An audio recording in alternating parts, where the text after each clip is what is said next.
Bienvenue mes chers en ce jeudi 20 avril. 20 avril, c'est le jour de la 4e nouvelle lune de l'année qui est aspectée, gardiennée, sous l'égide et sous le regard de Kanaa, la gardienne de la fissure de l'univers. Alors aujourd'hui, nous allons faire le tirage de cette nouvelle lune qui n'est pas la moindre. Je vous en ai parlé déjà lundi et je voudrais simplement vous redire 2-3 petits points pour que si vous écoutez d'autres conseils astrologiques, vous ne vous sentiez pas perdu dans tous ces conseils et que vous ayez simplement, comme je recherche moi aussi, une direction, une ligne. Qu'est-ce qui se passe aujourd'hui? Nous sommes au 29e degré 50 anarétique du Bélier qui nous dit: voilà la nouvelle lune, elle est en Bélier, le soleil est en Bélier, mais il y a aussi une super éclipse. Comme la lune est très très près des nœuds lunaires, et ben le phénomène c'est que la lune va totalement éclipser le soleil. Vous voyez un peu comme la symbolique est magnifique, elle est en train de dire: ah oui, ce je suis du Bélier là dans lequel je suis partie tout feu tout flamme à la précédente nouvelle lune, eh bien aujourd'hui, est-ce que tu as bien regardé aussi toutes les circonstances intérieures de ce départ? Et comme je vous l'ai dit lundi, c'est comme si nous avions une occasion de revoir ce reset qui nous a été demandé à la dernière nouvelle lune et de voir si on est bien parti dans la bonne direction. Alors vous savez que les éclipses, on dit aussi que quand il y a des éclipses lunaires aussi puissantes, l'influence de la décision de ce cycle de 28 jours, puisqu'en fait les cycles lunaires, c'est 28 jours qui vous demandent à chaque nouvelle lune de vérifier vos positionnements, ça c'est toujours la nouvelle lune, et puis à la pleine lune, au bout de 15 jours, vérifier ce qui va s'ancrer dans ce positionnement, dans cette décision. C'est un cycle comme ça, vous voyez, montant, décroissant, montant, descendant, mais croissant, décroissant aussi, et en plus, je rajoute que nous sommes dans une lune montante, c'est-à-dire que l'influence est extrêmement puissante de cette lune.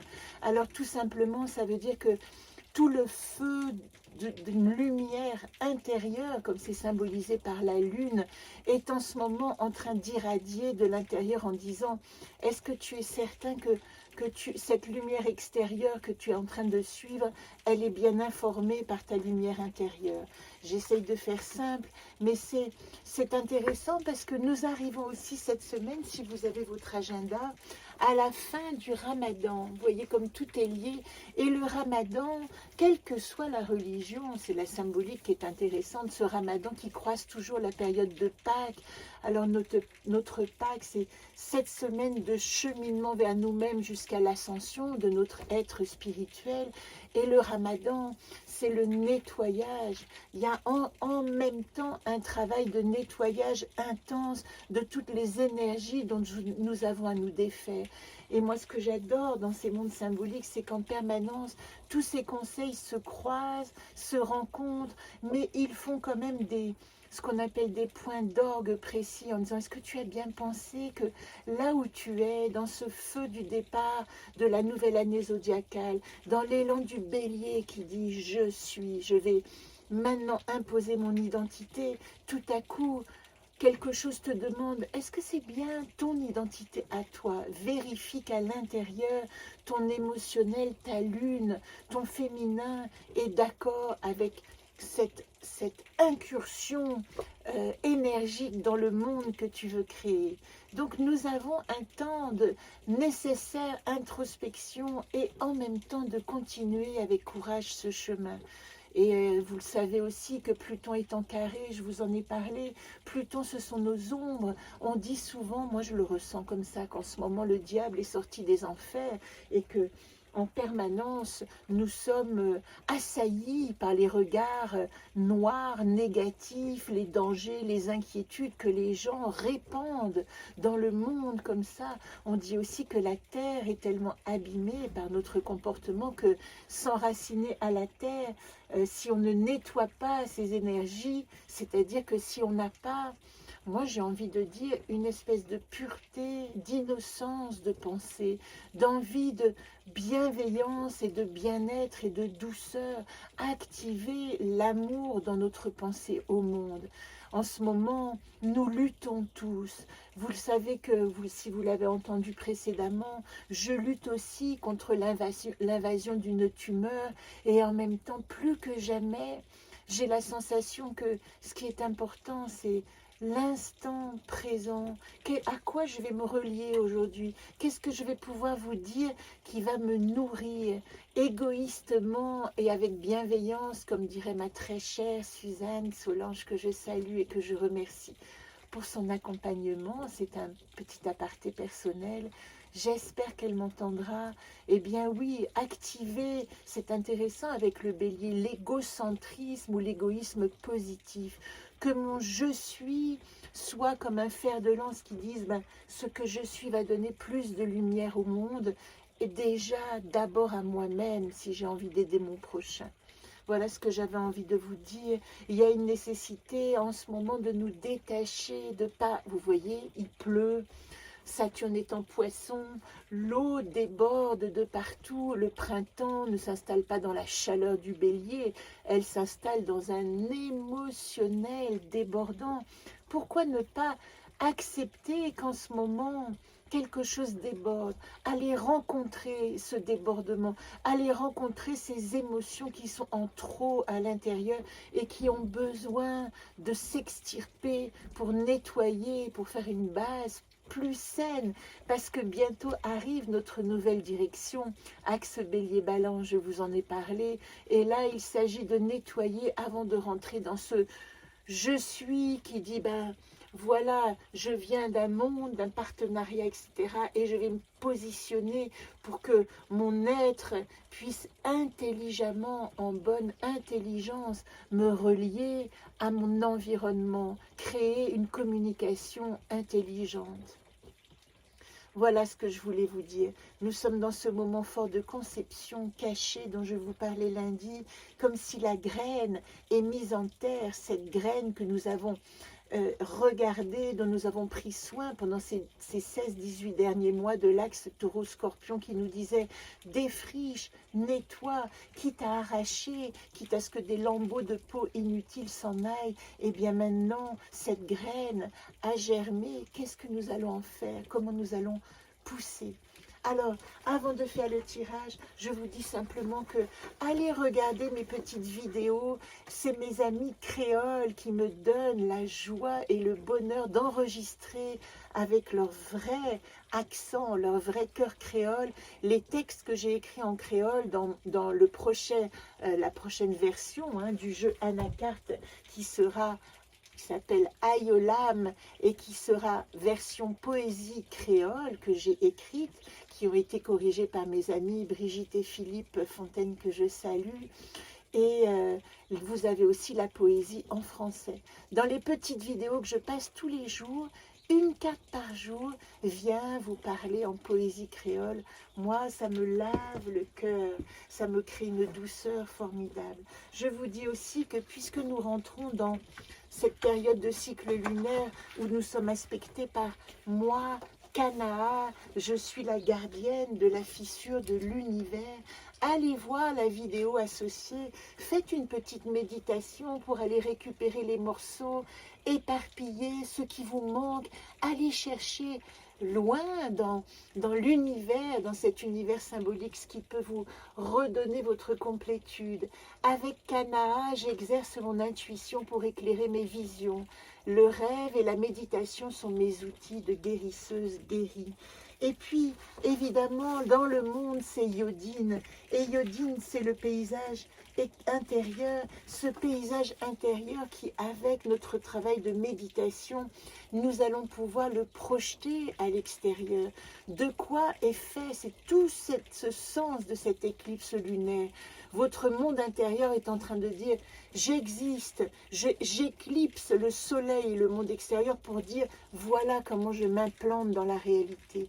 Avec Yodine, je me relie à mon monde intérieur pour ancrer ma quête de vision afin qu'elle se déploie à l'extérieur.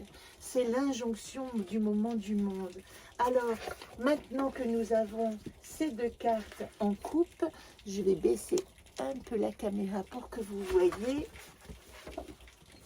Et là, sans regarder, je vous regarde vous, la première gardienne qui vient nous accompagner dans cette situation, dans cette quinzaine de nouvelles lunes, c'est Udurse. Udurse, c'est intéressant parce que je la relie aussi à l'axe Taureau-Scorpion. Udurse, l'incarnation, la matérialisation. Et ça, vous voyez, c'est l'injonction que je me donne à chaque instant. N'oublions pas que nous sommes faits de chair et de sang. Et quand notre chair réagit, quand tout à coup nos cellules s'affolent, elles sont en train de nous dire: il faut revoir ton implantation, ton incarnation dans le monde. Avec Udurse, j'imprime, je dessine, je modèle, je crée dans la matière vivante et réelle la forme de mon rêve. Ça passe d'abord par la nécessité de comprendre que nous sommes des êtres incarnés. Deuxième carte, Zolt, la pensée. C'est le moment de reconceptualiser. C'est une chance extraordinaire que nous avons de revoir notre projet. Encore une fois, regardez à la dernière nouvelle lune ce que vous avez mis en place. Et là, vous pouvez peut-être affiner votre concept, votre nouveau concept existentiel. Avec Zolt, ici, vous allez pouvoir simplement avoir la chance d'utiliser votre intelligence pour vous dire: ok, je pars dans ce sens-là, je vérifie que toutes les données, toute cette stratégie, tout ce média planning, si on veut parler d'une manière moderne, eh bien, tous ces petits ancrages que j'ai décidé de créer, est-ce qu'ils sont justes? Est-ce que ma stratégie est bonne? C'est le moment de réfléchir à mes concepts. La difficulté, vous voyez, Solune, c'est la carte blanche. Alors, Solune, cette carte, elle s'appelle Solune dans le jeu Solune, puisque je l'ai dessinée. J'ai choisi que cette carte blanche représentait ma complétude à mes sœurs de chemin. Mais quand elle est en problématique, je retrouve la problématique de Blanc qui dit: c'est la page blanche. Ouh là là, si je dois reconcevoir, est-ce que je ne suis pas perdue? Je croyais que je partais sur des bases et puis je dois réfléchir autrement. Comment faire? Comment faire? Direction du centre sur la roue médecine. Solune, ou la carte blanche, elle parle aussi du serpent et de la transmutation quantique. Acceptons qu'il y a une part de page blanche en nous que nous avons à écrire pour nous imprimer dans ce nouveau chemin. Avec Blanc ou Solune en troisième position, je vois que ma problématique, c'est simplement me rappeler que je fais partie d'un tout, même si je ne distingue pas toujours exactement où j'en suis, me rappeler que ce tout, c'est une forme sur laquelle je vais poser mon empreinte. Et puis en solution alors, quelle solution arrive? Regardez, on va en avoir deux. La solution, c'est cette direction de l'Est, encore. Vous savez que dans la roue, encore, je vais prendre ici, elle est associée à la direction de l'Est et elle dit d'évaluer ce que je peux. Nous avons fait un bilan il n'y a pas longtemps. Qu'est-ce que je peux? Eh bien, en solution, encore, c'est exactement le sens de cette deuxième proposition de redémarrage. Regardez dans mon projet ce que je peux et ce que je ne peux pas. Et ce que je ne peux pas me montre aussi ce que je peux. Et comme je suis en solution, ben encore elle va nous donner une piste. Et la piste, c'est Udurse, c'est Tormo. C'est un lapsus parce que Tormo et Udurse, c'est très lié. Parce que Tormo, l'enracinement, évidemment que dans quel terreau je m'enracine. Voilà ce que dit ce. En fin de compte, encore en solution, elle nous dit, eh bien, la seule chose que nous devons regarder avec attention en ce moment, c'est est-ce que nous nous enracinons dans le bon terreau, dans le terreau fertile? Est-ce que je suis à l'endroit où cette petite germe, ce germe de moi, cette nouvelle graine, va pouvoir fleurir dans toute sa dimension? Je vous embrasse, je vous souhaite une très belle nouvelle lune. C'est une nouvelle lune majeure. Vivez-le avec toute l'intensité symbolique de cette conception de votre mise au monde. Nous avons encore du temps pour nous réaliser, mais pour réaliser et se réaliser, le premier mot-clé, c'est de prendre conscience, de réaliser qui nous sommes pour nous réaliser ensuite. Je vous embrasse.